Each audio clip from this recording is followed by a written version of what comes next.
Sekarang kita akan lanjutkan kuliah hari ini ya. Kemarin kita sudah belajar tentang sistem pencernaan atau sistema digestorius.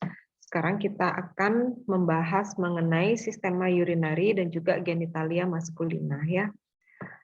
Saya share screen dulu.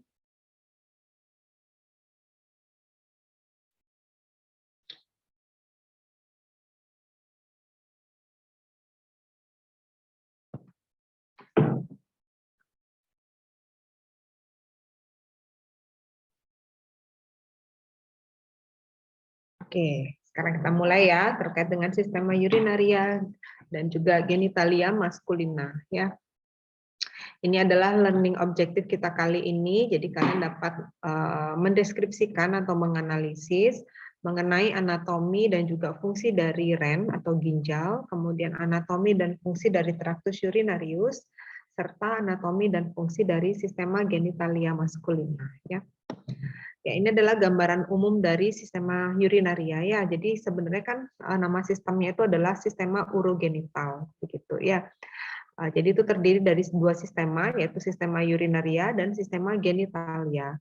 Sistema urinaria ini tersusun atas beberapa struktur ya, jadi dari ginjal sampai ke uretra. Nanti ya, uretra ini adalah traktus yang akan mengeluarkan urin keluar dari tubuh, begitu ya. Jadi ini adalah struktur-struktur yang termasuk dalam sistema urinaria ya. Ada yang disebut dengan primary organ, ada yang disebut dengan traktus urinarius ya.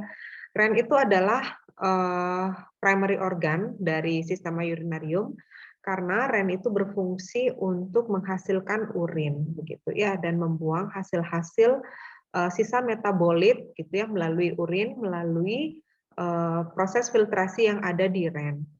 Kemudian yang disebut dengan traktus urinarius adalah struktur-struktur yang berfungsi membawa urin dari ren menuju keluar tubuh gitu ya. Jadi yang pertama ada ureter, kemudian vesika urinari, kemudian dari vesika urinari akan dikeluarkan melalui uretra ya. Jadi vesika urinari ini adalah tempat penampungan sementara urin seperti itu. Ya, jadi kalau misalnya kita lihat dari bagian anterior, kurang lebih strukturnya seperti ini ya. Jadi ini adalah ren, ada sepasang ya. Kemudian di pool superior dari ren itu ada glandula suprarenal ya. Jadi glandula suprarenal ini berfungsi untuk menghasilkan hormon ya, hormon kortisol, kemudian hormon glukokortikoid itu dihasilkan di sini ya. Kemudian di sini adalah ureter, kemudian ini vesika urinari ya. Jadi vesika urinari ini dalam keadaan kosong adanya di pelvis ya atau di regiopelvis dan ini adalah uretra. Kalau kita lihat dari posterior kurang lebih posisinya seperti ini ya. Jadi ren ini posisinya ada di retroperitoneal. Artinya dia dekat dengan dinding posterior dari abdomen ya. Nih, posisinya dari posterior dan dilindungi oleh beberapa struktur dari bagian posterior. Jadi ren itu ketika kita terjadi benturan gitu di bagian posterior tidak langsung kena ginjalnya ya karena ada beberapa otot yang melindungi serta ada beberapa tulang yang melindungi di bagian posterior. Kalau ini adalah tampilan di kadaver ya. Jadi ini posisi ren sebenarnya di dalam tubuh ya. Jadi ini dilihat dari kadaver. Jadi ini adalah ren. Kemudian ini ureternya. Kemudian ini vesika urinari dalam keadaan kosong. Seperti ini dia bentuknya ya. Oke. Jadi fungsi-fungsi sistema urinaria ini sebenarnya banyak ya. Jadi tidak hanya berfungsi untuk mengeluarkan zat-zat sisa dari aliran darah, tetapi juga berfungsi untuk menghasilkan beberapa hormon ya. Jadi di samping berfungsi sebagai ekskresi urin, kemudian di sistema urinaria ini juga berfungsi secara tidak langsung mengontrol tekanan darah gitu ya. Jadi ketika kadar oksigen turun di dalam darah, maka ginjal itu akan mendeteksi sehingga ginjal itu akan melepaskan yang namanya eritropoietin ya. Eritropoietin ini yang berperan dalam menghasilkan sel darah merah gitu ya. Akibatnya karena ini dilepaskan maka akan terjadi pembentukan sel darah merah. Harapannya kalau red blood cell-nya meningkat, maka akan terjadi pengikatan oksigen sehingga kadar oksigen bisa meningkat di dalam darah gitu. Jadi secara tidak langsung memang berperan dalam mengatur kadar oksigen di dalam darah ya. Kemudian di ginjal ini juga menghasilkan beberapa hormon ya.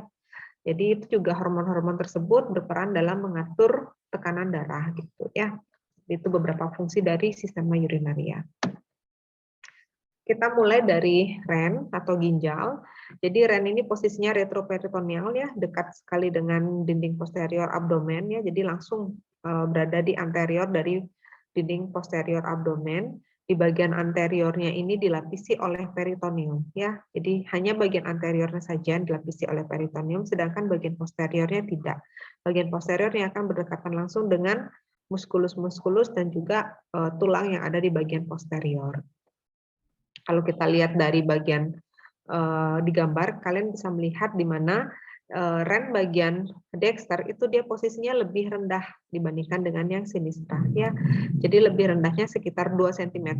Kenapa? Karena di bagian superior dari ren dextra itu ada hepar ya. Jadi di sini ini ada hepar sehingga si ren dextra ini posisinya dia lebih inferior dibandingkan dengan ren sinistra ya. Dan terlihat yang kuning-kuning ini adalah si glandula suprarenalnya. Kalau misalnya kita potong gitu ya rennya, kalian akan melihat struktur seperti ini ya. Jadi ada beberapa struktur penyusun di dalam ren. Jadi ada renal sinus ya, yang ini kita sebut dengan renal sinus. Jadi di renal sinus ini terdapat banyak pembuluh darah, nervus dan juga limfatik vessel. Ini bentuk asli dari ren ya. Jadi ini diambil dari gambar kadaver. Jadi di sini kalian bisa melihat adanya namanya korteks ya. Ini namanya korteks. Di bagian luar ini kita sebut dengan korteks. Kemudian yang di bagian sini disebut dengan medula ya. Ini medula. Jadi setiap medula ini biasanya terdiri dari beberapa renal piramid ya. Ini disebut dengan renal piramid.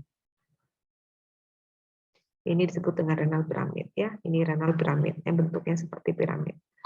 Ya, jadi sekitar ada 8 sampai 15 setiap ginjal untuk piramidnya ya.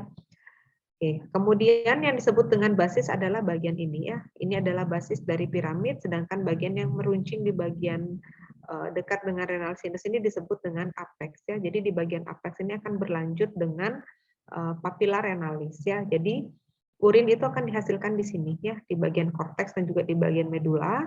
Kemudian urin yang dihasilkan di sini akan dialirkan melalui papilla renalis gitu ya. Papilla renalis keluar dari piramid.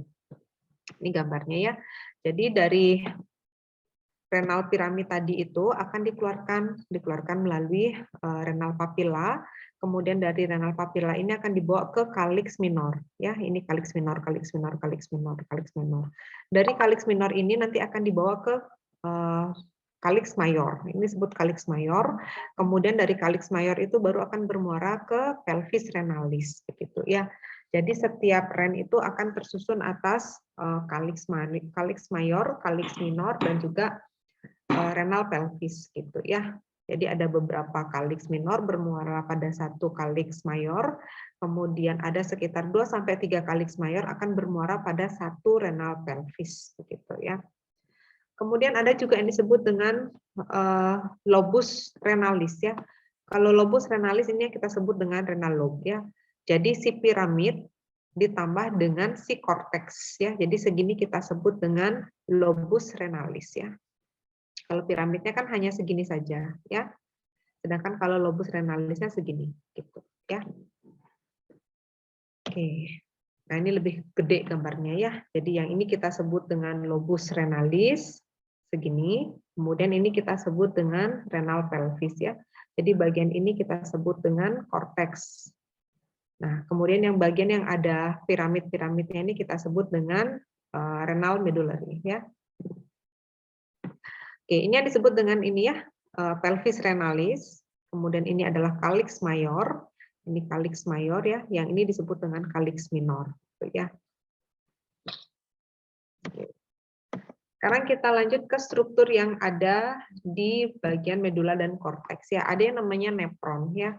Nepron ini adalah unit fungsional ya. Jadi berfungsi untuk melakukan filtrasi berbagai zat-zat sisa yang ada di bloodstream ya. Jadi darah itu akan masuk ke ginjal, kemudian zat-zat sisanya itu akan difiltrasi di ginjal, yang tidak digunakan akan dikeluarkan. Seperti itu prinsip kerjanya ya.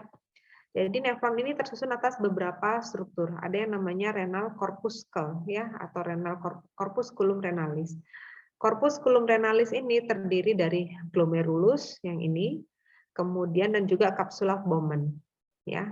Jadi yang warna merah dan yang warna kuning ya. Seluruhnya ini kita sebut dengan corpusculum renalis. Disinilah terjadi proses filtrasi pertama gitu ya. Kemudian dari sini hasil filtrasi akan dibawa menuju ke tubulus convoluted proximal yang ini, tubulus convoluted proximal. Dari sini akan dibawa menuju ke loop Henle, ya. Jadi di sini ada descendant, kemudian ada ascendant loop Henle, ya, yang turun kita sebut dengan descendant loop Henle, yang naik kita sebut dengan ascendant loop Henle, ya. Kemudian nanti dari sini baru dibawa ke distal yang ungu ya, distal convoluted tubule atau tubulus convoluted distal. Dari sini baru dibawa menuju ke tubulus collectivus ya. Jadi di sini walaupun terjadi proses filtrasi, nggak langsung semua hasil-hasil sisa filtrasi itu langsung dibuang, enggak. Tetapi di bagian tubulus proximal, kemudian di loop Henle, kemudian di tubulus distal ini juga terjadi screening lagi. Apabila zat-zat tersebut dirasakan masih dibutuhkan tubuh, maka akan diserap kembali. Jadi di sini ada proses reabsorpsi. Tapi kalau memang zat-zat tersebut betul-betul tidak dibutuhkan oleh tubuh lagi, maka akan dikeluarkan dan berkumpul di tubulus collectivus ini. Setelah dari tubulus collectivus ini, baru nanti akan dibawa menuju ke pelvis papilla renalis, menuju ke papilla renalis ya, dari tubulus collectivus ini. Jadi dalam satu ginjal itu biasanya terdapat sampai 2,5 juta nefron begitu ya. Jadi kalau misalnya kalian pernah mendengar istilah cuci darah gitu ya, jadi si nefron ini yang berfungsi untuk mencuci darah tersebut gitu ya, menyaring zat-zat yang sudah tidak digunakan. Jadi kalau misalnya di sini proses filtrasinya terganggu, glomerulusnya terganggu seperti itu. Jadi banyak yang lolos, misalnya sel darah lolos, protein lolos seperti itu ya, padahal sebenarnya masih dibutuhkan oleh tubuh gitu ya. Jadi proses penyaringannya itu akan bermasalah. Ini gambaran umum ya terkait dengan proses eliminasi urin. Jadi dari tempat produksinya di nefron, kemudian dibawa ke tubulus collectivus, dari tubulus collectivus dibawa menuju ke papilla renalis, dari papilla renalis akan menuju ke calyx minor, kemudian ke calyx mayor, kemudian baru dibawa ke pelvis renalis, dari pelvis renalis ke ureter, kemudian vesica urinari, baru uretra seperti itu ya. Sampai sana ada yang mau ditanyakan dulu untuk ginjal atau rem?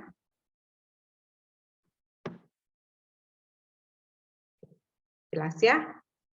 Oke, kita lanjutkan berikutnya adalah ke ureter ya. Jadi ureter.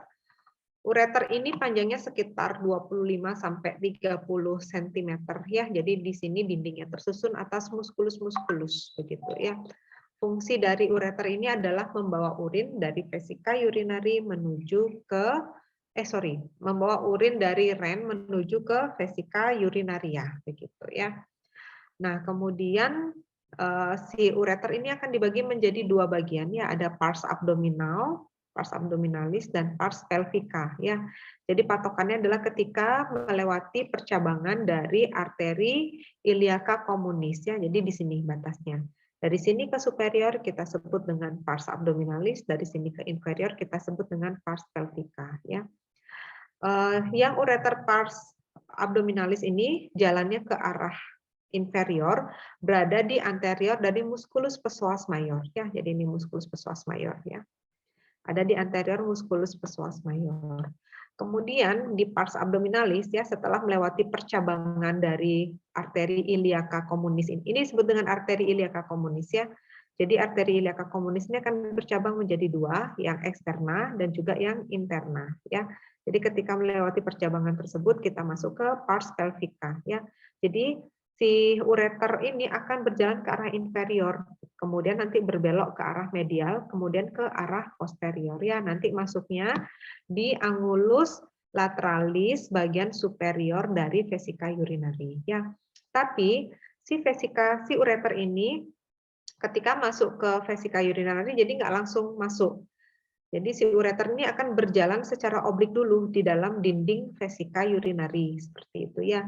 Akibatnya ketika si vesika urinari ini penuh gitu ya, maka si ureter itu akan tertutup dan urin itu akan mengalir ke uretra. Jadi nggak ada aliran balik. Jadi dari vesika urinari nggak bisa balik ke ureter gitu ya, karena dia jalannya oblik di dinding vesika urinari, sehingga ketika vesika urinarinya penuh maka ureter ini akan tertekan begitu ya di dalam dinding vesika urinari. Jadi tidak ada arus balik gitu ya dari vesika urinari balik ke ureter.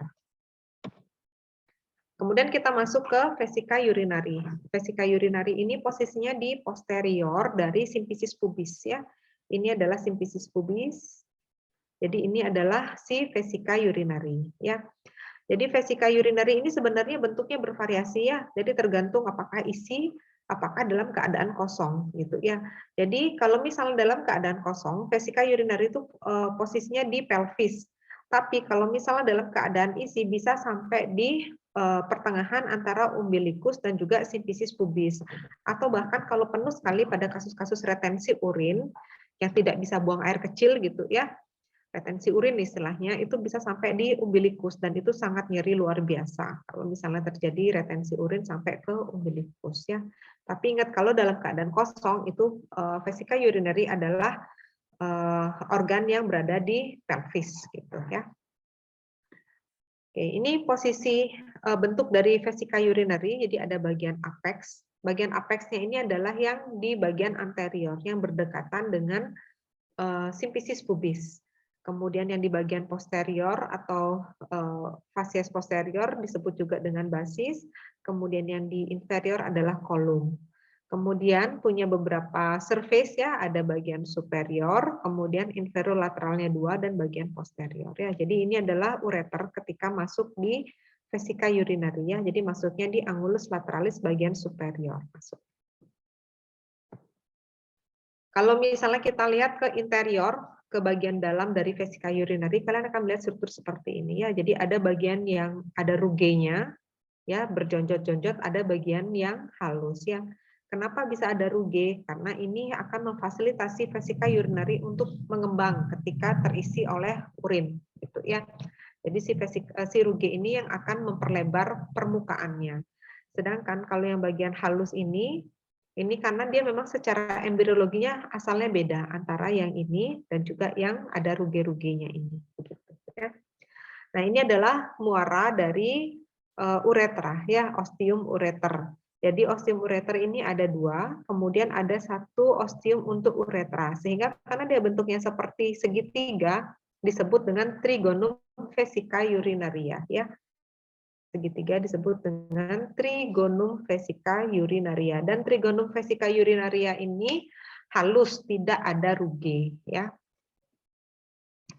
Oke, sekarang kita masuk ke uretra. Ya, jadi kalau uretra ini antara perempuan dan laki-laki itu berbeda ya, berbeda khususnya dalam hal panjangnya gitu ya. Jadi kalau uretra yang laki-laki itu jauh lebih panjang dibandingkan dengan uretra yang perempuan seperti itu. Kalau pada laki-laki panjang dari uretra ini sekitar 20 cm atau 8 inci ya. Dimulai dari kolum vesica urinary sampai ke ujung dari penis ya, sampai ke glans penis ya. Kalau pada laki-laki dibagi menjadi 4 bagian uretranya ya. Jadi ada pars preprostatica, kemudian pars prostatica, kemudian pars membranacea dan pars spongiosa yang ini ya. Jadi ini adalah preprostatica pendek, kemudian prostatica yang ada di dalam prostat, kemudian keluar prostat sebelum masuk ke penis itu disebut dengan pars membranacea. Kemudian setelah berada di dalam penis disebut dengan pars spongiosa ya. Yang pars preprostatica ini panjangnya sekitar 0,5 sampai dengan 1,5 cm. Dan di sini yang preprostatica dikelilingi oleh sphincter uretra interna ya. Kemudian untuk panjang, untuk diameter dan panjangnya bervariasi tergantung dari apakah si vesika urinary ini dalam keadaan kosong atau dalam keadaan isi. Kemudian ke pars prostatika yang ada uretra yang berjalan di dalam glandula prostata, ya panjangnya sekitar 3 cm, paling lebar dan paling dilatable, ya. Jadi di pars prostatika ini terdapat muara dari ductus ejaculatorius dan ductus dari glandula prostata, ya. Jadi si sperma yang dibawa dari vas deferens, ini adalah vas deferens, ya. Sperma dari vas deferens ini nanti akan bergabung dengan ductus dari vesica seminalis, membentuk ductus ejaculatorius. Jadi si sperma itu akan bermuara di uretra. Sehingga kalau pada laki-laki, saluran untuk mengeluarkan sperma dan saluran untuk mengeluarkan urinnya sama, satu, ya, sama-sama melalui uretra. Beda sama perempuan, ya. Kalau pada perempuan, saluran untuk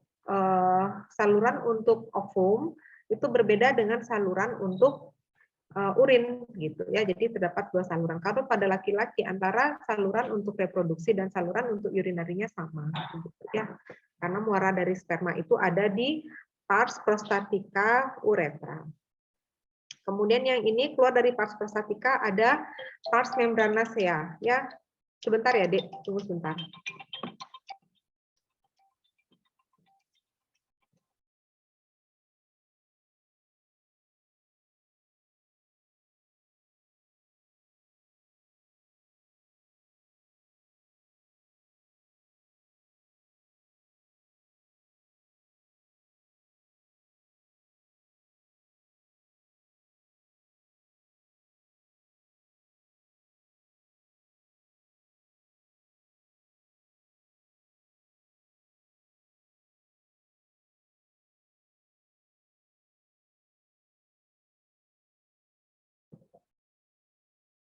Oke, saya lanjutin ya. Jadi kita lanjut ke pars membranacea ya. Jadi di sini ini adalah pars membranacea, panjangnya sekitar 1 cm dan di sini terdapat sphincter uretra externa ya. Jadi ingat yang internanya itu ada di preprostatica, sedangkan yang eksterna ada di membranacea ya. Jadi si sphincter ini berfungsi untuk mengatur kapan urin tersebut dikeluarkan ya. Jadi kenapa sih kok kita bisa menahan kencing gitu ya, menahan rasa berkemih, padahal sudah ada rasa berkemih tapi kita masih bisa menahan. Karena ini ya, karena ada sphincter ini ya. Yang sphincter uretra externa ini dipersarafi oleh nervus yang kita sadari ya, bukan yang otonom gitu ya, sehingga kita bisa mengendalikan ya kapan kita akan keluarkan, kapan kita akan tahan seperti itu ya. Kemudian berikutnya yang di sini adalah si uretra pars spongiosa ya, ini uretra pars spongiosa. Ini adalah uretra yang paling panjang ya dibandingkan dengan 3 lainnya. Panjangnya 16 cm ya. Jadi sepanjang si penis gitu ya. Tapi meskipun paling panjang, ukurannya atau diameternya paling sempit gitu ya. Nah, di sini yang di bagian luarnya itu akan bermuara di glans penis ya, di bagian eksternanya. Nah, ini kalau pada perempuan cuma segini pendek ya. Kalau pada laki kan tadi berapa tuh panjangnya? 16 tambah 3 tambah 1,5 tambah 1 gitu ya, panjang sekali. Kalau pada perempuan pendek ya, cuma segini. Ya, jadi dari kolum vesica urinary sampai ke bagian sampai ke orifisiumnya yang ada di vulva ya, jadi pendek. Dan kalau pada perempuan hanya berfungsi untuk urinari saja, berfungsi untuk mengeluarkan urin saja untuk uretranya. Nah, ini perbedaan antara sistema urinaria pada laki-laki dan perempuan ya. Jadi ini adalah vesica urinary, kemudian yang ini adalah si uretra ya. Jadi uretra ini adalah vagina. Jadi beda salurannya. Ini uretra, ini vagina, berbeda. Kalau pada laki-laki kan satu ya. Jadi ini vesica urinary keluar sama satu saluran. Jelas ya perbedaannya ya. Sebelum saya lanjut ke genitalia maskulina, ada yang mau ditanya dulu untuk yang sistema urinaria?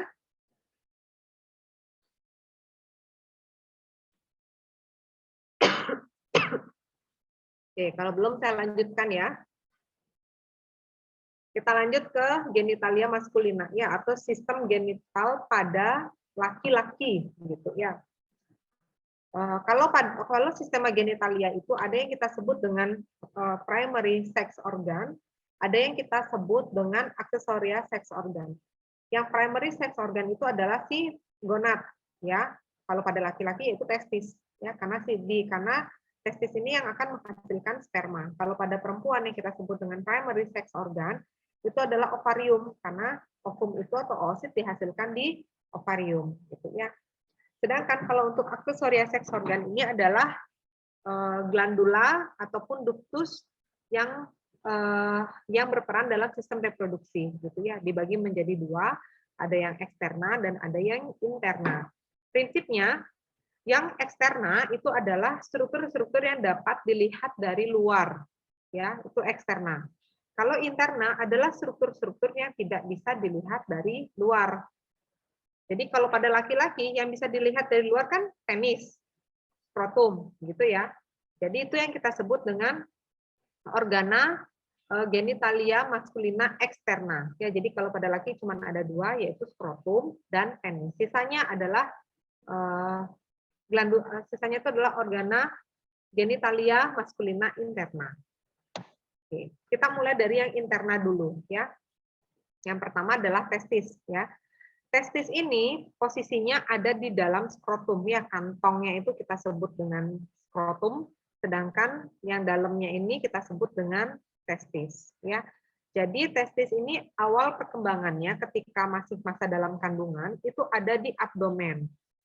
Kemudian seiring dengan perkembangan di dalam kandungan, maka testis itu akan turun ke bawah, turun ke bawah, turun ke bawah, sehingga pada saat lahir normal itu sudah ada di dalam skrotum seperti itu. Kenapa? Karena si testis ini butuh suhu yang dingin untuk menghasilkan sperma yang bagus. Kalau misalnya posisinya masih di dalam abdomen, sperma yang dihasilkan itu menjadi tidak berkualitas, ya, bisa bentuknya rusak seperti itu, ya, bentuknya tidak sesuai jumlahnya seperti itu, ya. Maka kalau misalnya terjadi undescended testis atau testis yang tidak turun ke skrotum, misalnya masih di abdomen atau masih nyangkut di pelvis, gitu ya, jadi nggak sampai dia keluar, itu maka kejadian infertilitasnya sangat tinggi, begitu ya. Jadi harus si testis ini berada di bagian skrotum untuk mendapatkan suhu yang dingin, suhu yang sesuai, bukan dingin ya, suhu yang sesuai untuk menghasilkan sperma, gitu ya. Nih, jadi skrotum itu ada dua ya, testis pun ada dua. Kemudian di sini akan dibungkus oleh yang namanya dartos dan cremaster muscle ya. Jadi muskulus-muskulus ini yang akan merespon dengan suhu panas ataupun suhu dingin ya. Jadi misalnya kalau misalnya kalian perhatikan, yang laki ya, yang perempuan kan enggak punya ya. Jadi kalau yang laki pada suhu dingin itu cenderung testisnya akan mengkerut, skrotumnya mengkerut, akan tertarik ke atas begitu ya. Jadi kalau pada suhu yang panas dia cenderung akan lebih turun ya seperti itu karena dia sensitif terhadap perubahan perubahan suhu untuk si dartos dan si cremaster muscle ini gitu ya. Jadi boleh kalian amati kalau misalnya sekarang lagi hujan-hujan, kalau kalian lagi kedinginan kira-kira testisnya naik apa enggak gitu ya. Kalau ternyata enggak naik artinya otot kalian ini ada bermasalah nih dartos sama cremasternya gitu ya. Oke. Kemudian kalau misalnya kita buka ya si testis, kita potong, testisnya kita lihat struktur bagian dalam, nah kalian akan melihat struktur seperti ini ya. Jadi si testis ini tersusun atas beberapa tubulus seminiferus ya. Jadi yang melingkar-melingkar warna kuning ini kita sebut dengan tubulus seminiferus ya. Setiap tubulus seminiferus ini akan terpisahkan oleh septum-septum ya dan dibungkus oleh dua lapisan ya, ada tunica albuginea dan tunica vaginalis ya. Testis itu sperma itu sebenarnya dihasilkan oleh si tubulus seminiferus ini ya. Jadi ini bagian dari testis yang menghasilkan sperma yaitu tubulus seminiferus. Jadi sperma yang dihasilkan itu akan langsung dibawa ke epididymis ya. Jadi melalui ductus tubulus rectus ya, kemudian akan menuju ke epididymis. Jadi proses maturasi sperma itu ada di epididymis. Jadi begitu dihasilkan oleh si tubulus seminiferus, itu dia dalam bentuk yang belum matur. Jadi belum bisa bergerak, belum memiliki kemampuan motilitasnya. Jadi sampai di epididymis baru dia mendapatkan kemampuannya gitu ya. kemampuan dari si sperma. Ketika dia sudah mendapatkan kemampuannya, sudah mencapai matur, baru siap untuk menjalani fertilisasi, gitu ya. Jadi sebenarnya sperma itu tidak langsung dikeluarkan dari tubulus seminiferus, langsung dikeluarkan untuk fertilisasi tidak. Normalnya seperti itu. Kecuali kalau kalian mengeluarkannya terlalu sering, gitu ya. Misalnya setiap hari kalian mengeluarkan sperma sehari 3 kali, jadi nggak sempat matur langsung keluar aja spermanya, ya bisa. Jadi dari tubulus seminiferus langsung masuk epididymis tanpa proses maturasi langsung dikeluarkan lagi, begitu ya. Makanya kalau misalnya dalam proses untuk menghasilkan anak, program anak seperti itu ya, makanya biasanya disarankan untuk berhubungannya itu 2 hari sekali atau 3 hari sekali. Jadi si sperma ini punya kesempatan untuk mengalami maturasi dulu. Jadi tidak langsung dikeluarkan. Belum matur dan langsung keluar, belum matur dan langsung keluar seperti itu. Jadi nggak berguna kalau seperti itu sperma ya. Kemudian dari epididymis ya, dari epididymis si sperma itu nanti akan dibawa menuju ke menuju ke ductus deferens atau vas deferens yang ini ya. Jadi ini adalah epididymis. Nanti setelah siap maka akan dibawa ke ductus deferens atau vas deferens. Jadi vas deferens ini akan melengkung ke arah superiornya. Jadi masuk melalui funiculus spermaticus. Ini disebut dengan segini ini kita sebut dengan funiculus spermaticus. Jadi ketika si vas deferens naik ke atas ini juga bersama dengan beberapa pembuluh darah arteri ataupun vena gitu ya. Oke, jadi si epididymis ini tersusun atas beberapa bagian ya. Ada bagian Jadi ada bagian head-nya, kemudian ada juga yang bagian-bagian lainnya ya, cauda, corpus seperti itu ya. Oke, kita lanjut. Nah, tadi kan sperma itu dibawa oleh vas deferens ya. Ini ya naik ke sini oleh vas deferens. Kemudian vas deferens ini naik akan berbelok di sebelah lateral dari vesika urinary. Nah, ini dia jalannya. Lateral vesika urinary, kemudian nanti akan menyilang ureter. Ya, ini adalah ureter. Kemudian ini adalah vas deferens. Kemudian nanti baru ke bagian posterior. Jadi posisinya atau muaranya itu ada di posterior dari vesika urinary. Ya. Jadi ketika sebelum dia bergabung dengan ductus dari vesika seminalis, vas deferens ini akan mengembang, melebar, ya, berdilatasi. Dan bagian yang berdilatasi ini kita sebut dengan ampula vas deferens. Ya. Jadi di ampula vas deferens ini bisa menampung sampai 8 kali ejakulasi. Bisa menampung sperma sampai 8 kali ejakulasi. Jadi kalau misalnya ada kasus vasektomi gitu ya, seorang suami melakukan vasektomi, itu setelah vasektomi tidak langsung boleh berhubungan sama istrinya, tapi harus maksudnya boleh sih berhubungan, tapi jangan dikeluarkan di dalam gitu ya. Jadi harus dulu dibuang spermanya sebanyak 8 kali untuk memastikan si ampula ini dalam kondisi kosong gitu ya. Karena dia bisa menampung sperma sampai 8 kali ejakulasi. Kemudian dari sini baru nanti bergabung sama ductus dari vesika seminalis. Ini disebut dengan vesika seminalis ya. Dari ductus vas deferens dan ductus dari vesika seminalis akan membentuk ductus ejaculatorius ya, yang tadi bermuara di uretra pars prostatica. Ya. Ini disebut dengan funiculus spermaticus ya. Jadi satu bendel ini disebut dengan funiculus spermaticus. Kalau kita lihat dari bagian posterior seperti ini ya. Jadi ini adalah ampula vas deferens, yang ini adalah vesicula seminalis ya. Jadi si vesicula seminalis ini akan menghasilkan cairan berupa semen ya, yang berkontribusi dalam pembentukan semen yang keluar bersama dengan sperma ketika ejakulasi seperti itu ya. Kemudian dari sini vesicula seminalis ini juga keluar ductus. Nah, ductusnya ini yang akan bergabung dengan si vas deferens.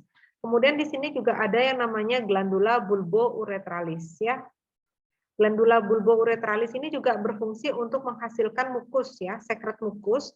Jadi kalau kalian misalnya dalam ketika berhubungan, itu makanya penis itu menjadi licin, ada lendirnya. Nah, dihasilkan oleh si glandula bulbouretralis ini gitu ya, untuk memperlincin ketika dalam proses koitus. Oke, sekarang terakhir kita masuk ke glandula masuk ke organa genitalia maskulina yang eksterna ya. Jadi ada si skrotum, si kantongnya ini ya, si skrotum, dan juga si penis ya. Penis ini dibagi menjadi 3 bagian ya, ada bagian radix, kemudian bagian korpus, kemudian yang paling ujung itu adalah glans penis ya, glans tanpa D ya, bukan glandnya glandula, tapi glans tanpa D, glans penis ya. Nah, kalau misalnya glansnya ini kalian potong gitu ya, ini dipotong, bukan glansnya saja ya, korpusnya nih, penisnya nih kalian potong, maka kalian akan melihat struktur seperti ini. Jadi ada 2 corpora cavernosa dan 1 corpus spongiosum. Ya, jadi ini adalah korpus atau corpora erectil corpora gitu ya. Ketika si seorang laki-laki ereksi gitu ya, jadi ini yang mengembang ya. Jadi si corpora cavernosa dan corpus spongiosum ini. Kalau uretra itu adanya di corpus spongiosum ya, di sini di corpus spongiosum. Sedangkan kalau arteri-arteri adanya di corpora cavernosa. Jadi ingat ada 2 corpora cavernosa dan 1 corpus spongiosum ya.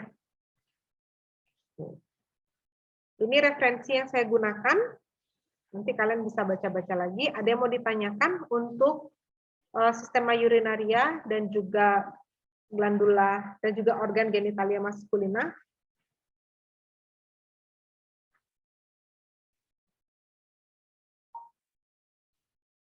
Silakan kalau ada yang mau ditanyakan.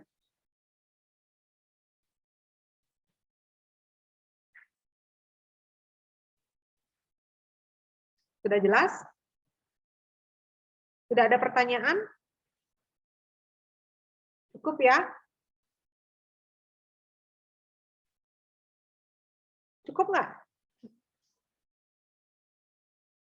Nggak berani bilang cukup atau belum ya? Oke, kalau memang tidak ada pertanyaan, saya akhiri untuk kuliah hari ini ya. Nanti kalau seperti biasa, kalau memang ada pertanyaan, silakan japri aja ke WA saya ya. Nanti saya akan jawab melalui WA ya. Oke, sekian untuk kuliah sistema urinaria dan genitalia maskulina. Terima kasih atas perhatiannya. Sampai ketemu lagi pada kuliah selanjutnya ya. Selamat beristirahat. Terima kasih dokter. Terima kasih dokter. Terima kasih dokter.